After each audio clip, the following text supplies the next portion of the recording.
12 जून 2025 की दोपहर को एक ऐसी दुर्घटना भारत में होती है जो शायद दशकों तक ना भूल पाएं। एयर इंडिया की फ्लाइट AI-171 जो अहमदाबाद से लंदन जा रही थी, टेक ऑफ के जस्ट 4 मिनट बाद एक बिल्डिंग के ऊपर क्रैश हो गई। जिस बिल्डिंग के ऊपर यह फ्लाइट क्रैश हुई वो एक हॉस्टल था जहां डॉक्टर की पढ़ाई करने वाले स्टूडेंट रहते थे। एयर इंडिया ने एक्स पर अपनी इंफॉर्मेशन में बताया कि इस जहाज में 242 पीपल थे, जिसमें 230 पैसेंजर और 12 क्रू मेंबर थे। पैसेंजर की लिस्ट में गुजरात के ex chief minister Vijay Rupani भी थे, जिनकी मौत की पुष्टि हो चुकी है। पुलिस को सिर्फ एक ही सर्वाइवल मिला है और बाकी सभी अपनी जान गंवा चुके हैं। इस दुर्घटना से पूरा देश सदमे में है। वैसे होनी को तो कोई टाल नहीं सकता, बट भारत में पहले भी एयर एक्सीडेंट में सैकड़ों की जानें जा चुकी है, जो पूरे सिस्टम पर शक खड़ा करता है। आखिर इतना बड़ा इंसिडेंट हो कैसे गया? गलती किसकी थी? पायलट की, एयर इंडिया सिस्टम की, या फिर कोई इंजन मल फंक्शनिंग थी? मैं ये बात इसलिए बोल रहा हूँ कि जो प्लेन क्रैश हुआ वो बोइंग कंपनी का था, जिसे B787 ड्रीम लाइनर के नाम से जाना जाता है और इसे one of the safest aircraft consider किया जाता है। ये न्यूज़ अब पूरी दुनिया में हड़कंप मचाएगी, क्योंकि इस फ्लाइट में इंडियंस के साथ साथ ब्रिटिश और कनेडियन नेशनल्स भी थे।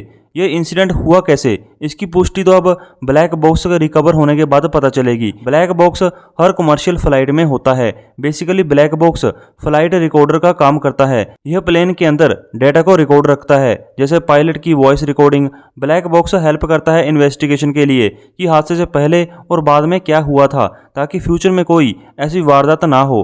ब्लैक बॉक्स को डार्क ऑरेंज कलर किया जाता है ताकि इंसिडेंट के बाद इसे रिकवर करने में आसानी हो। एयर इंडिया, जिसको सरकार ने 2023 में प्राइवेट कर दिया क्योंकि एयरलाइन लगातार घाटे में चल रही थी, और एयर इंडिया को उसके पुराने मालिक टाटा ग्रुप को बेच दिया।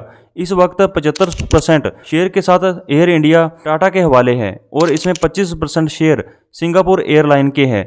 एयर इंडिया अपने जहाज बोइंग कंपनी से खरीदती है।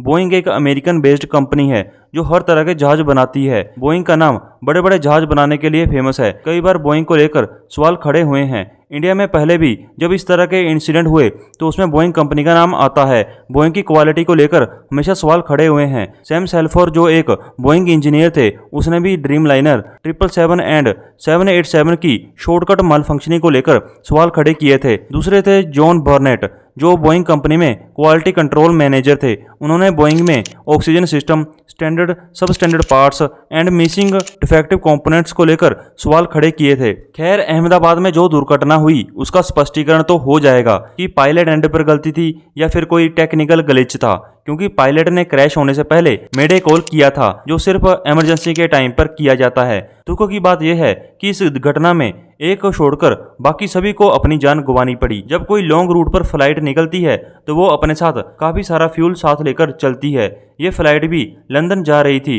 ज्यादा फ्यूल भी बड़े धमाके का कारण बनता है। दूसरी बात यह है कि हर जहाज में 2 इंजन होते हैं, तो क्या इस जहाज के दोनों इंजनों ने काम करना बंद कर दिया? दोनों पायलट का एक्सपीरियंस भी अच्छा था, तो गलती हुई कहाँ? भगवान करे ऐसी वारदात फिर कभी ना हो, क्योंकि भारत में पहले भी ऐसे कई इंसिडेंट हो चुके हैं और यह आज तक की सबसे बड़ी हवाई दुर्घटना है। भारत में 1980 के दशक से लगातार एयरप्लेन हाईजैक की घटनाएं हुई है और कई बार रन ओवरशॉट की घटनाएं भी हो चुकी है, बट जितनी कैजुअलिटी अहमदाबाद में हुई पहले कभी नहीं हुई। भगवान मरने वालों की आत्मा को शांति दे।